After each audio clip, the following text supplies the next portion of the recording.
મિત્રો, ધન કમાવાનો ખૂબ સારો અવસર આવી રહ્યો છે, તો મને એમ થયું કે મારી ફેમિલીને પણ આ વસ્તુ શેર કરવી જોઈએ. કે ઘણા લોકોના મને મેસેજ આવે છે કે દીદી કઈ રીતના કરવું કે ધન લાભ થાય, કર્જામાંથી છુટકારો થાય, પરિસ્થિતિ સુધરે, બિઝનેસમાં ગ્રોથ થાય, સારા સારા અવસરો મળે, નવી પ્રોપર્ટી ખરીદી શકીએ. તો એના માટે બહુ જ જોરદારનો ઉપાય હું આજે કહેવા જઈ રહ્યું છું.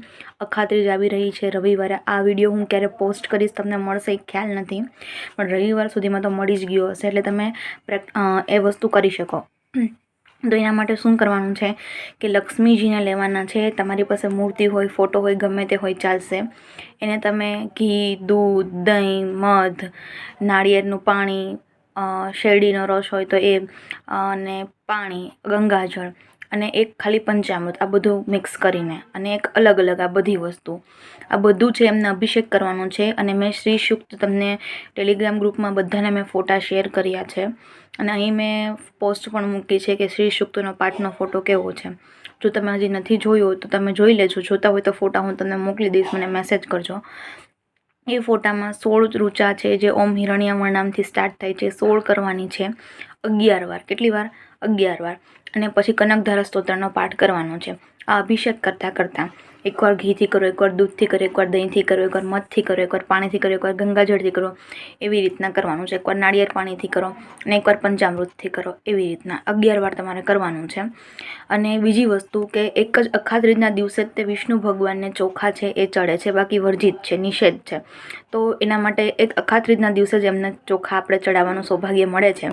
તો એ પણ જરૂર કરજો, કેમ કે લક્ષ્મીજી જોતા હોય તો એમના પતિદેવને પહેલાં યાદ કરવા પડશે, કેમ કે એ તો પતિ પ્રેમી છે. એમના પતિને બોલાવશો ને એમને નહીં બોલાવો ને તો એ દોડ્યા ચલાવશે.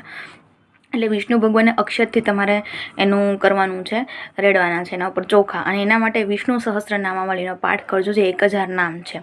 અને હું તો એમ કહું, જેમને ધન લાભ જોતો હોય એ દિવસમાં એક વખત તો વિષ્ણુ સહસ્ત્ર કરો જ. તમે લક્ષ્મીજીનું કંઈ નહીં કરો તો પણ લક્ષ્મીજી દોડીને ચાલી આવશે, કેમ કે જ્યાં પતિનું માન છે ને ત્યાં પત્ની આવે જ છે. એટલે તમે વિષ્ણુ સહસ્ત્ર દરરોજ ચાલુ કરી દો. અખાત્રીજથી શુભ શરૂઆત કરો. અને એક લલિતા સહસ્ત્ર નામાવલી છે જેમાં લક્ષ્મીજીના 1000 નામ છે.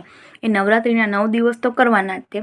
અને આ શ્રી સૂક્તનો પાઠ પણ ખાલી અખાત્રીજ માટે જ નહીં, 11 વખત તમે નવરાત્રિમાં પણ કરો તો બહુ સારો લાભ થાય છે. અને તમે જો ચડાવી શકો તો દાડમના દાણાથી પણ કરી શકો લક્ષ્મીજી માટે, ગુલાબની પાંદડીઓથી પણ કરી શકો. આ લાભ છે એટલો જોરદાર છે કે તમારી બધી પરિસ્થિતિ બદલવા માટે સક્ષમ રાખે છે, સક્ષમતા ધરાવે છે. હું ખુદ કરું છું, મારો પરિવાર કરે છે, ઘણા બધાને શેર કર્યું છે, ઘણા બધાના અનુભવ આવ્યા છે, એટલે હું તમને શેર કરું છું કે ગમે એવી ખરાબ પરિસ્થિતિ હશે આનાથી સુધરી જશે. તો જરૂર કરજો અખાત્રીજના દિવસે. અને પછી